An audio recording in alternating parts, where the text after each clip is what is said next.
ಮುಂಜಾನೆ ಎದ್ದು ನಿಂದಕರಿಗೆ ಶರಣ ಹೊಡೆಯಬೇಕು. ಮುಂಜಾನೆ ತಾಯಿ ತಂದೆಗೆ ನಮಸ್ಕಾರ ಮಾಡಬಹುದಂತ ನಿಂದಕರಿಗೆ ಮಾಡ್ಬೇಕಂತ.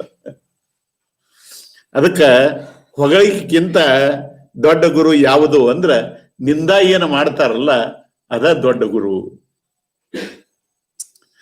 ಮಾನವನೊಳಗೆ ಅನೇಕ ರೀತಿ ದುಃಖ ಆಗ್ತದೆ, ಖರೆ ಅವಾಗ ಬೆಳಕನ ಕಾಣಿಸೋದಿಲ್ಲ. ಈ ದುಃಖ ಹೆಂಗ ಕಳ್ಕೊಳ್ಬೇಕಪ್ಪ ಅನ್ನುವಂಥದ್ದನು ಧೈರ್ಯನೂ ಬರುದಿಲ್ಲ ಅವಾಗ, ಪೂರಾ ನಿರಾಶೆ ಆಗಿಬಿಡ್ತದೆ. ಇಂಥ ಟೈಮದೊಳಗ ಈ ಅಧ್ಯಾತ್ಮ ಅನ್ನುವಂಥ ಚಂಡ ಮಾರುತ ಬೀಸಿ ಬಿಡ್ತಂದ್ರ ಅವನು ಎಲ್ಲ ದುಃಖವನ್ನ ಕಳೆದುಕೊಂಡ ಅವನು ಸುಖಿ ಆಗಿರ್ತಾನೆ. ಅದಕ್ಕ ದುಃಖನ ಗುರು ನಮ್ಮ ಗುರು ಯಾವ್ದಂದ್ರ ದುಃಖ. ಆದ್ರ ವಿಚಾರ ಹೊಡಿಬೇಕು ಈ ಟೈಮ್ದೊಳಗ. ಅವನ್ ದುಃಖಿ ಆಗಿರ್ತಾನ, ನಿಂದ ಮಾಡಿರ್ತಾರ, ಅವಾಗ ಅಧ್ಯಾತ್ಮ ಅನ್ನುವಂತ ಚಂಡ ಮಾರುತ ಬೀಸಬೇಕು. ವಿಚಾರ ಜ್ಞಾನ ಅನ್ನುವಂತ ಚಂಡ ಮಾರುತ ಬೀಸಬೇಕು, ವಿಚಾರ ಅನ್ನುವಂತ ಚಂಡ ಮಾರುತ ಬೀಸಬೇಕು. ಅವಾಗ ಎಲ್ಲಾ ದುಃಖಗಳನ್ನ ಕಳೆದುಕೊಂಡು ಅವನು ಸುಖಿ ಆಗ್ತಾನ.